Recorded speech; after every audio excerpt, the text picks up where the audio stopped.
Muy buenos días a todos mis queridos estudiantes. Muy buenos días a todos mis queridos estudiantes. Les habla su profesor Julio Manuel Martínez Echevarría. Hoy con casos reproductivos. En el sistema reproductivo tenemos tres casitos muy buenos, así que esténse pendientes. El primer caso del día, una mujer de 29 años en la semana 28 de su embarazo sufre un accidente automovilístico, pero no busca atención médica de inmediato. Dice que se siente como coco. 4 horas después del accidente, ella nota dolor abdominal bajo y sangrado vaginal, por lo que acude al servicio de urgencias médicas, o sea, a la sala de emergencia. Al presentarse, la paciente parece incómoda y dice que cree que está teniendo contracciones prolongadas. Sus signos vitales son notables por una hipotensión, presión arterial baja, pero en el caso de ella es leve. Se le hace una batería de exámenes de laboratorio. Los hallazgos de laboratorio relevantes son un hematocrito de 34%, un recuento de plaquetas de 80.000 y fibrinógeno plasmático de 180. Con estos datos nos vamos a preguntar cuál es el diagnóstico más probable. Número dos, cuál es el diagnóstico diferencial del sangrado vaginal doloroso en el tercer trimestre. Número tres, cuál es la fisiopatología o la patofisiología de esta afección. Número cuatro, qué factores de riesgo están asociados con esta afección. Y por último, ¿qué complicación tiene la paciente un riesgo considerablemente mayor de desarrollar bajo las circunstancias? Y el diagnóstico más probable es un desprendimiento de la placenta. La presencia del eh, sangrado vaginal con dolor en el segundo o tercer trimestre sugiere un desprendimiento y la presencia de contracciones es un indicio clínico adicional, an additional clue. Los valores del laboratorio, en particular la trombocitopenia leve, ya que el recuento normal de plaquetas en el embarazo suele ser mayor a 100.000, y la disminución de fibrinógeno plasmático, porque el fibrinógeno normal es de unos eh, 400 o menor, 400 miligramos por decilitro durante el embarazo. Todo esto sugiere un desprendimiento de placenta con desarrollo de coagulopatía de consumo. ¿Cuál es el diagnóstico diferencial del sangrado vaginal doloroso en el tercer trimestre? El desprendimiento a menudo se presenta como un sangrado vaginal doloroso, mientras que la placenta previa, que es una complicación de embarazo en la que tejido placentario o placéntico eh, cubre parcial o totalmente el, el orificio cervical y se presenta como un sangrado vaginal doloroso. Así es que eh, la placenta previa resulta ser una complicación de embarazo en la que el tejido placentario cubre parcial o totalmente el orificio vaginal y se presenta con un sangrado vaginal doloroso. Otras causas de sangrado doloroso en el tercer trimestre incluye obviamente el parto, la laceración genital y la ruptura uterina, que generalmente se observa durante el parto en mujeres que intentan un parto vaginal después de una cesárea. ¿Cuál es la patofisiología de esta afección o la fisiopatología? El desprendimiento prematuro de placenta, por definición, es la separación prematura de una placenta normal del útero que ocurre después de las 20 semanas de gestación y antes del parto. La ruptura de los vasos sanguíneos maternos en las vellosidades del anclaje de la placenta provoca una separación del endometrio en el que se puede acumular sangre. La hemorragia puede ser externa o puede ser oculta, y esto a su vez interrumpe el suministro de sangre al feto y en casos graves puede provocar muerte fetal.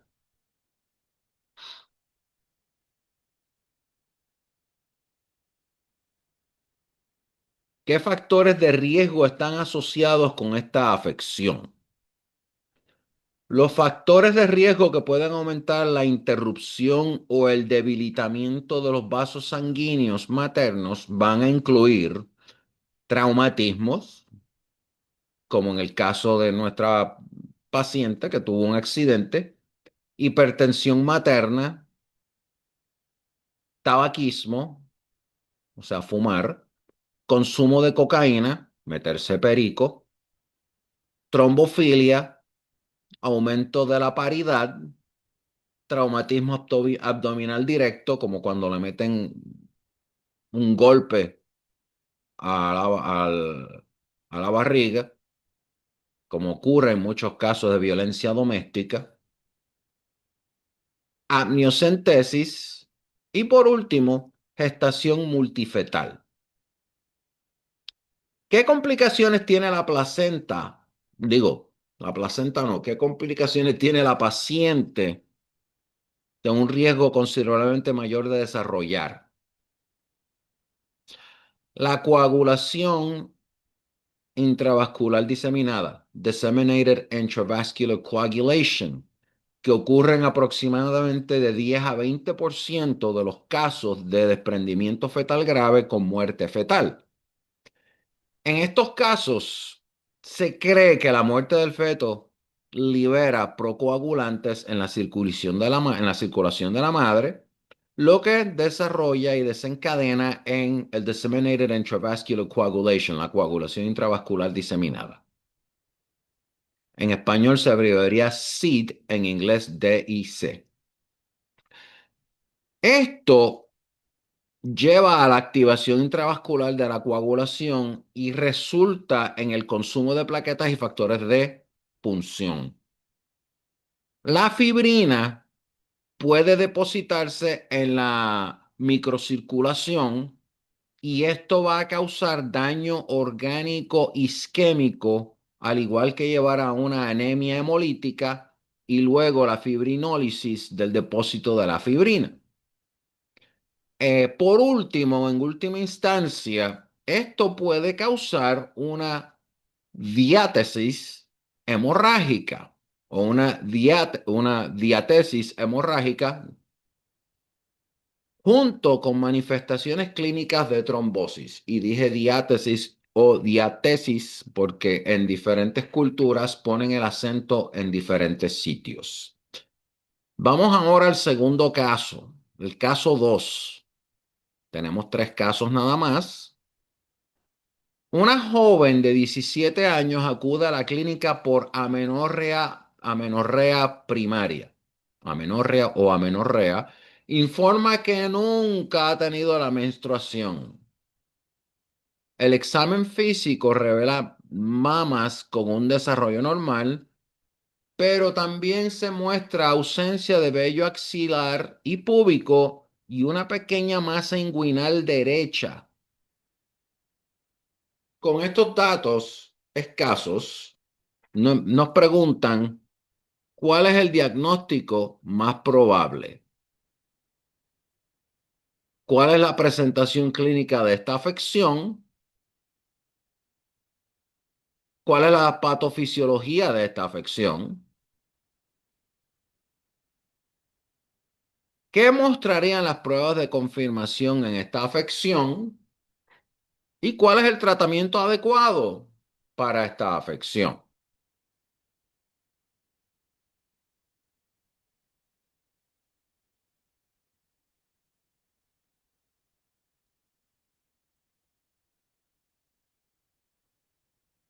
El diagnóstico más probable es el síndrome de insensibilidad a los andrógenos, también conocido como el síndrome de feminización testicular. Y esto se debe de sospechar en una mujer con amenorrea primaria, como en el caso de nuestra paciente, poco o ningún vello axilar ni púbico y una masa inguinal, y en este caso la tiene en el lado derecho. La enfermedad o la condición afecta aproximadamente a uno por cada 100.000 varones cromosómicos. ¿Cuál es la presentación clínica típica de esta afección? Hay dos presentaciones principales para este trastorno. En los recién nacidos se presenta como una masa inguinal y en los adolescentes, como en nuestra paciente o nuestro paciente, se presenta como una amenorrea primaria o amenorrea primaria.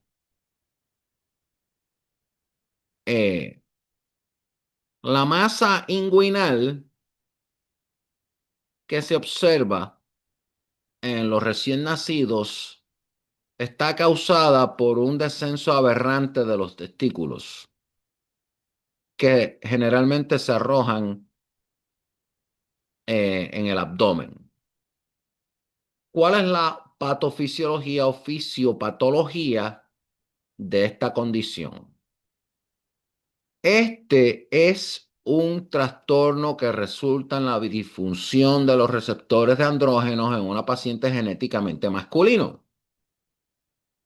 Los testículos están presentes y secretan testosterona porque los receptores periféricos no son funcionales. En cambio, en los tejidos periféricos, especialmente en el tejido adiposo, lo que inicia el desarrollo mamario, que se desarrolla en glándulas mamarias, senos, la vagina suele estar presente, pero puede ser corta y ciega. Si hay secreción, la secreción del factor inhibidor de Müller,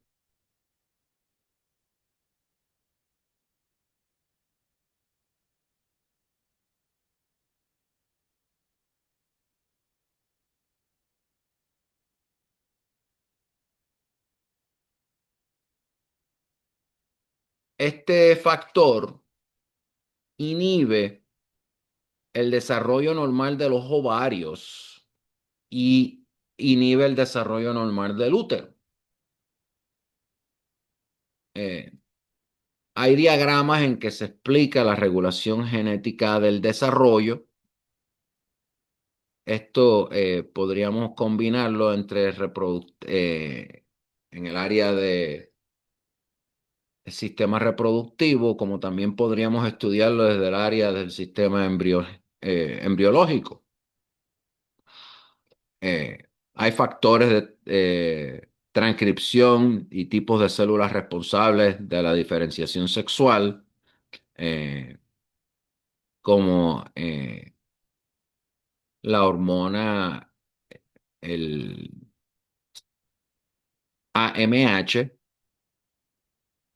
eh, la hormona antimulenaria, que es un factor de inhibición, un factor inhibidor de la hormona mulenaria. Está también el DHT, dihidrotestosterona, eh, y estos son los factores de transcripción y tipos de células responsables de la diferenciación sexual. Recuerden, si tienen un 46XX, van a ver horario o varios. Si la cromatografía revela un 46XY, va a haber testículos. Ahí no hay vuelta atrás. Eh,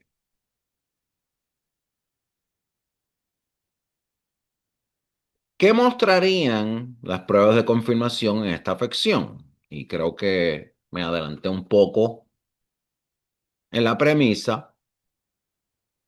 Y en el cariotipo están los pacientes, estos pacientes son, como la paciente en el caso que tenemos aquí, sería un 46XY o XY.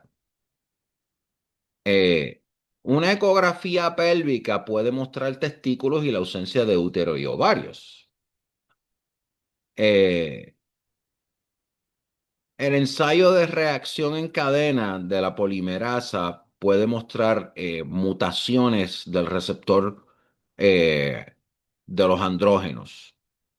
También se deben de medir los niveles de testosterona y dihidrotestosterona del DHT, porque ambos deben de ser normales o altos. Eh, si hay un nivel bajo de testosterona, eso puede indicar una disgenesia testicular. O puede también arrojar una aplasia o una hipoplasia de células de Leydig, Lei o Y-D-I-G. Si los niveles de testosterona son normales, pero los de DHT son bajos, entonces vamos a sospechar una deficiencia de 5 alfa reductasa, porque entonces la testosterona es convertida en DHT por la 5 alfa reductasa. ¿Cuál es el tratamiento adecuado para esta condición? Yo detesto llamarle esto enfermedad, yo prefiero llamarle condiciones.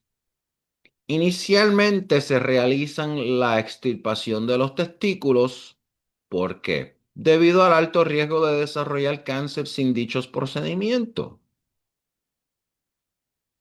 Luego, posteriormente, los tratamientos son principalmente de terapia de reemplazo hormonal y apoyo psicológico. Se administra usualmente estrógeno, pero no progesterona porque no hay útero. El estrógeno se administra ¿para qué? Para reemplazar la pérdida de producción de hormonas sexuales con la extirpación de los testículos. Y se administra terapia psicológica debido a la posibilidad de confusión de género. Y no voy a entrar en detalles en esto mucho porque esto se ha politizado tanto, se ha convertido en un arma sociopolítica. Yo no me meto en en esos menesteres. Eh, puede ser necesaria la reconstrucción quirúrgica para crear una vagina funcional, aunque si se detecta a tiempo, el uso de dilatadores puede obviar la intervención quirúrgica, pero eso es siempre y cuando se detecte a tiempo, que es raro los casos. Tercer caso, tenemos en este caso una mujer de 35 años que acude a la clínica con quejas de aumento de flujo vaginal con olor a pescado. Esto es bien común. Está casada, mantiene una relación monógama. Un frotis húmedo del flujo revela células epiteliales escamosas punteadas con bordes borrosos. Con lo que yo acabo de decir, ¿a qué suena esto? ¿Cuál es el diagnóstico más probable? ¿Qué organismo causa esta afección? ¿Qué otras afecciones deben de considerarse en el diagnóstico diferencial? Y desde luego, ¿cuál es el tratamiento para esta afección? Esto es, mis buenísimos estudiantes, mis buenísimos amigos, esto es típico vaginosis bacteriana. Esta pregunta es fácil. La presencia de células madres, que son células epiteliales escamosas con bordes borrosos, es una fuerte evidencia de que la infección es de origen bacteriano. Va a haber un pH elevado y una prueba de olor positiva con ese olor a pescado se debe a la liberación de amina con hidróxido de potasio que produce este olor tan peculiar. Y pueden ayudar en el diagnóstico, desde luego. Todos estos síntomas es para uno ir ya pensando en vaginosis bacteriana. Entonces, ¿qué organismo causa esta afección? ¿Quién es nuestro sospechoso? La vaginosis bacteriana no se considera una infección de transmisión sexual y también puede ocurrir en mujeres que no han tenido relaciones sexuales en su vida. Y es causada por un desequilibrio de la flora bacteriana natural dentro de la vagina, con una disminución de las bacterias favorables, lo que llamamos los lactobacilos, y un crecimiento excesivo de las bacterias comensales existentes, como por ejemplo nuestro querido y nunca bien ponderado Gardnerella vaginalis. ¿Qué otras afecciones pueden considerarse en el en el diagnóstico diferencial? Porque recuerden, siempre vamos a construir un diagnóstico diferencial. Como esta mujer tiene una relación monógama, no corre un alto riesgo de contraer afecciones de transmisión sexual como la tricomonas, Neisseria gonorrea o clamidia. La mayoría de ya que menciono clamidia, la mayoría de las mujeres con clamidia y gonorrea son asintomáticas, aunque pueden presentar sensibilidad al movimiento cervical en el examen pélvico. Eso es una clave. It's a good clue. Las tricomonas vaginales a menudo causan un flujo espumoso y la cándida es otra causa común de vaginitis, que no se transmite sexualmente. Eso es un mito de que la cándida se transmite sexualmente. Las mujeres con cándida a menudo presentan picazón vaginal, comezón vaginal, al igual que un aumento del flujo blanco parecido a una cuajada. ¿Cuál es el tratamiento adecuado para esta afección? Y esta es la última pregunta del día. Metronidazol. Gel oral o vaginal se usa para tratar la vaginosis bacteriana. Metronización en gel por vía vaginal u oral. La clamidia, entonces, se trata con acitromicina, AZT. ¿Con qué se trata la gonorrea? Esta pregunta si no la ven en su reválida, es una pregunta fácil, la vienen haciendo desde que se inventaron las reválidas. La gonorrea se trata con ceftriaxona. ¿Y la cándida con qué, profe? Con fluconazol. Así que vamos a resumir esto, el tratamiento. Metronidazol, sea por vía oral o gel, se usa para tratar la vaginosis bacteriana. Si es clamidia, la vas a tratar con acitromicina. Si es gonorrea, con ceftriaxona. Y si es cándida, con fluconazol. Bueno, con eso terminamos nuestra presentación del día, de los tres casos del día. El viernes nos reunimos para eso de las 9:10 de la mañana, hora centro, para discutir nuestras 5 preguntas de escoge múltiple en el área de sistemas reproductivos. Nada más al particular, les agradezco mucho su presencia. Si les gusta el video, denle like, suscríbanse. Pueden darle rewind cuantas veces quieran. Repasen usando sus libros de texto.